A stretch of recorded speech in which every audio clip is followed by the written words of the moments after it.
The road's not dusty today, just muddy.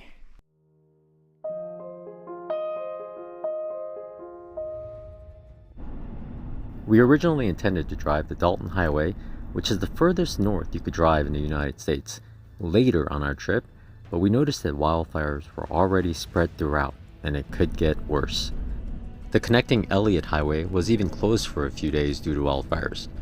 With a few days of rain forecast, they opened the Elliott Highway again, so we decided this was our break in the fires before it could get worse.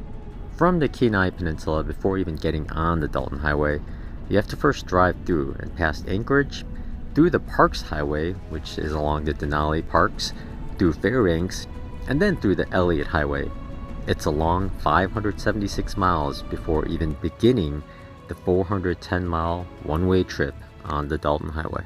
We're heading up the Elliott Highway, heading towards the Dalton Highway, and I don't know if you can see all those burn area up here, but this fire caused the Elliott Highway to be shut down for a while. So it was at that point we thought maybe we couldn't get on the Dalton Highway, but because of several days of rain, everything's open now. But you can see the result. We'll get closer as we get closer to the fire, I guess, and then see how bad it is. The fire did jump the road, so we should be seeing burnt trees on both sides for a little while. Looks like we're already here where it jumps the highway, but look how much hotter it must have been at the bottom of the hill here. Just dark brown. There's nothing even standing down below. It's like just tiny things and up higher trees. But here you can really see why the road was closed. Holy cow. Look, little grasses are growing already on the right. That's interesting. It's only been a few days. But the road is undamaged. Not bad, but wow, the soil is just scorched. There's nothing down there at all. Pretty crazy. That's something to see. Let's hope everything's still okay on the way back. It's a sunny, dry day, so anything could happen. Maybe he ran off. Quite often in Alaska you see two vehicles just kind of stopped. There's a reason why, and there's a giant moose somewhere nearby. Oh, where'd he go? Yeah, he must have ran to the left or something. I didn't see him go right. He was huge compared to that white truck. He was really big. Oh, he ran off. Didn't get a good look. The road's not dusty today, just muddy. Really muddy.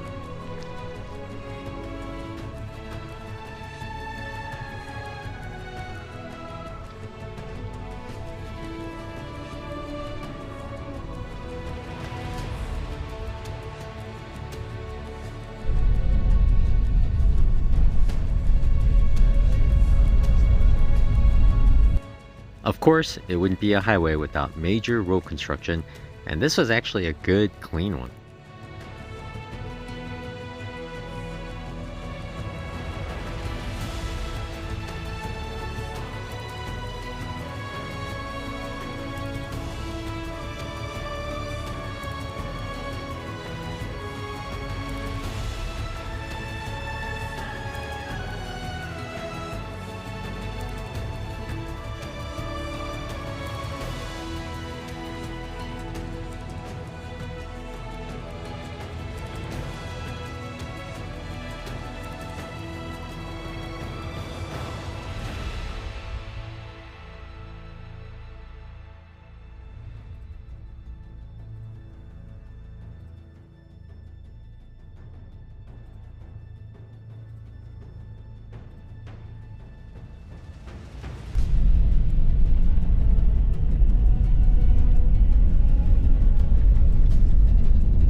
When the thing turns to the right, the back swings way out. I guess he's gonna stop doing stuff.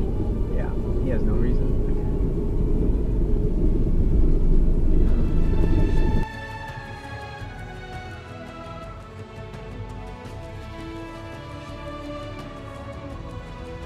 The highway is actually paved for many sections, but don't let that get you complacent because the potholes are harder than ever and the road dips and drops constantly. Still, it's nice to have a few seconds of smoothness every now and then.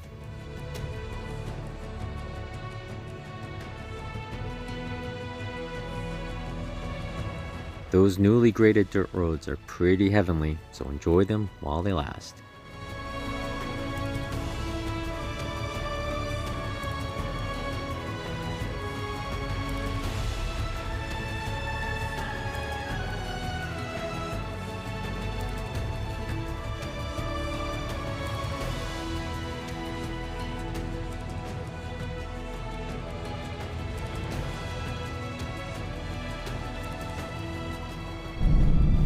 We are crossing the Yukon River here in Alaska. This is the only bridge in Alaska that crosses the Yukon River. It is so big. We crossed the Yukon in Canada, but it's like twice as big compared to before. Oddly enough, this bridge is wood and there's big holes in the wood. Holy cow. Boats down there, there's cars and boats. Wow. And the pipeline, we're going right over the pipeline, looks like. Crazy. What a big bridge. No wonder why there's only one. Oh, there's the pipeline, I'm going right over.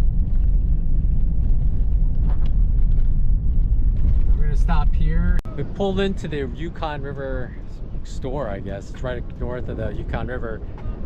They do sell gas here, but it's $7.50 a gallon right now. And what you do is you just pull in, leave a credit card at the store, and then you just fill up, take a picture of how much gas you put in, and then you leave. But let's get started.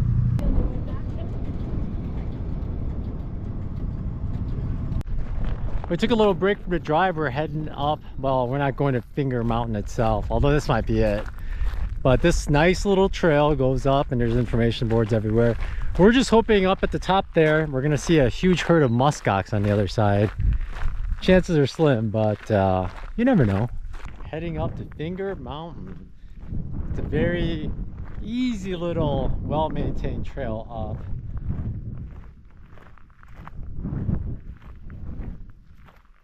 Beautiful. It's unbelievable how quiet it is here. There's just no planes. There are cars, but it's so infrequent you don't hear them. Just so quiet. Nobody playing music up here. It's nice.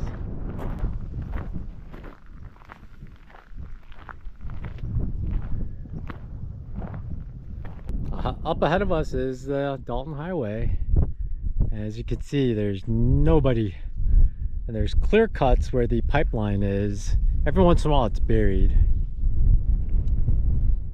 No animals though. Alright, I'm almost at the top. I'm not gonna go any higher. There's this little bit. I'm pretty high though. I mean, look how far down Tina is. She's tiny. Alright, time to go.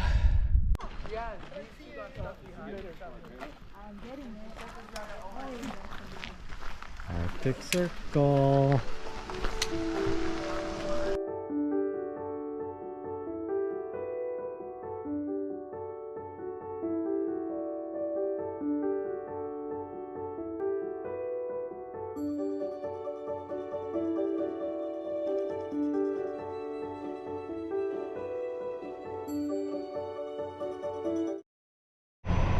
This is it for Coldfoot Camp. There's not much except gas over there at $7.50 per gallon.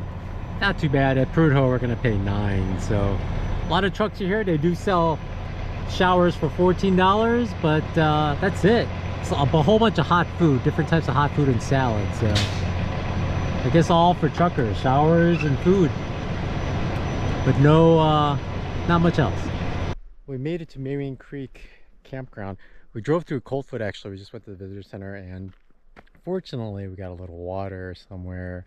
But we got enough water to last 2 dead horse and probably back to here. So we can carry about 6.5, 7 gallons of water and there's 2 of us. But I just want to show you the back of my car. If you're trying to travel out of your car into Alaska, you really got to mosquito proof your vehicle. It's nice, of course, if you have a van or something that has like mosquito netting. But this is my homebrew method. This is where Tina and I sleep actually. It's basically a twin size bed mattress. There's a 5-gallon water jug. And I got mosquito netting here. It's no-see-um netting. And for the Forerunner, they have felt on the top. So I actually use a little bit of Velcro that I sewed onto the netting. And then I tucked extra here. And then I used gaffer's tape to just hold on the extra. And they come off every now and then, so you gotta push it back on. But over here, I used Velcro as well, but there's a lot of force here because we pull this a lot. But I actually have a Ziploc bag, just the top part where the zipper is, and I shoved it up in here and it holds it really well. But because there's an overlap, the bugs don't get in. And if you need to get in, you can just kind of open it and get in. And I tuck it under the bed. And overall, it's actually super effective. Bugs might get in through here, but there's really no way to come in. There's really tiny gaps on the sides and everything's pretty filled up, so no way to get in. They can't really get in through here either. Even if they went all the way in, there's no real way out. That's all out. So have a plan for mosquitoes. What I also brought is this. It's one of those thermocells, except they work on battery instead of the butane cartridges, and I think it works pretty well. There's a certain percentage of mosquitoes who don't care about that and they get in, but overall you turn it on, like when we got out there were mosquitoes all over. It wasn't super bad, but since we turned it on, it's actually much better for quite a range. When it's windy it doesn't work as well, but when it's windy you hope that the wind blows mosquitoes away. But it actually works really well. You just gotta keep it somewhere where you don't kick it, knock it over, because the fluid leaks all over if you knock it over. Another interesting fact about this campground, it's only $12 to stay here, and it's $6 if you have an access pass, which is super good deal. It's BLM ran, and there is no sunrise or sunset at this day, which is July 10th. So there's no sunset or sunrise today, tomorrow, and the next day. It's quite interesting. But from here to too many mountains, you can't really see the sun go. It's gonna disappear. It's not necessarily gonna be sunset, but it's gonna disappear and it'll come back. So maybe in a couple days we'll see it where it actually just hovers the horizon. Well, that's it for day one. I'm gonna take off and go to sleep, and then it's actually 9:30, so it's time to go to bed, as you can tell by the sun. So tomorrow morning we'll get up bright and early. There's a lot of construction to drive, so it's gonna take us a while. So we have to give ourselves a bunch of time. But all right, see ya tomorrow.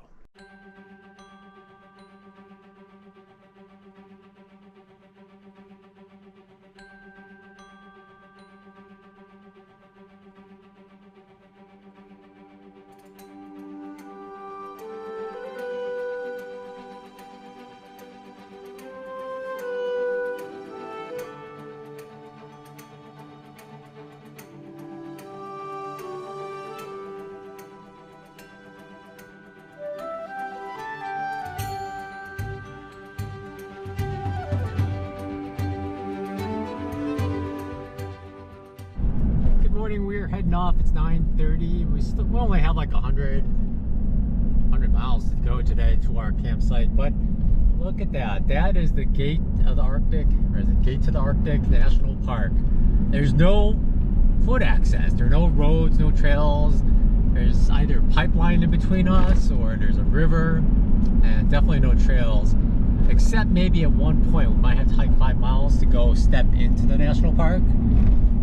But this is a national park I've always heard you have to fly into in order to get in. But there's a chance we can walk in. But that's it there.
As we approached Adigan Pass, we stopped by a little river to appreciate the beauty before driving up and over the pass.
At 4,738 feet, this is the highest we will be on the Dalton Highway.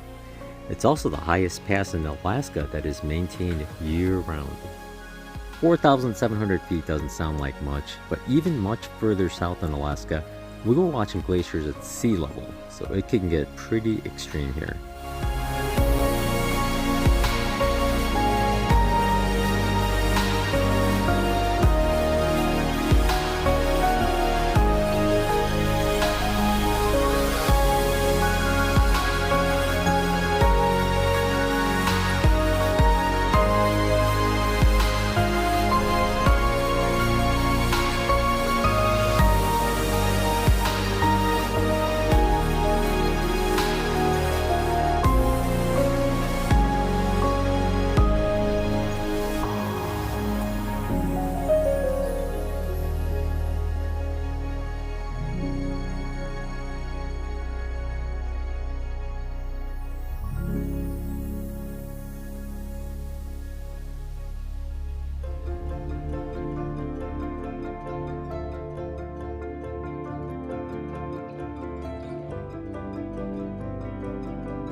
Our campground for tonight is Galbraith Lakes Campground, just a little after descending from the pass. It's a BLM free campground in a wide open area with views of the mountains to the south and wide open tundra to our north. Tonight, we will get our first day ever without a sunset. We are at the Galbraith Lake Campground. It's a BLM campground. It's free here. They have several sites. You're supposed to stay on designated sites. They're spaced really far apart. They're pretty nice, and we get views of the Gates of the Arctic National Park over there, and there's like a glacier over there. It's pretty wild. I guess someone told us that you can hike to the national park from here, but I don't know. We're not gonna try it. They said it was 5 miles, but check out this campsite here. Look at that. Look what we found. It's a huge skeleton, and we're like, uh-oh, what's going on? But check this out. There's a broadhead arrow right there, stuck right in the spine. At a previous campsite, well, we've been using this at several campsites, but this is our Quickset by Clam shelter. It pops up in like less than a minute, like easily. With 2 people, you can have it up and set up in 10 seconds, 15 seconds. But here, there are so many mosquitoes and horseflies that you really need mosquito protection. And what we have also are these rackets, like that one. This one's a little weaker. I don't know, it makes noise, but it really helps killing the bugs quickly and easily. It beats trying to swat at them or clap your hands at them, but must-haves. We've seen many Alaskans with them, so it's not like we're the only ones. It's now 12:17 a.m. The sun doesn't set today. It actually goes down to 0.5 degrees at 2 a.m. So it's up there in the clouds somewhere. So we just can't see it right now. But believe it or not, probably by 1 o'clock, we're gonna see sunshine down here. It's pretty wild. And by 2 o'clock, it'll be over there somewhere. And it's a pretty overcast day, otherwise we would see the sun. But we woke up specifically so we can come out and see the sun. And midnight sun,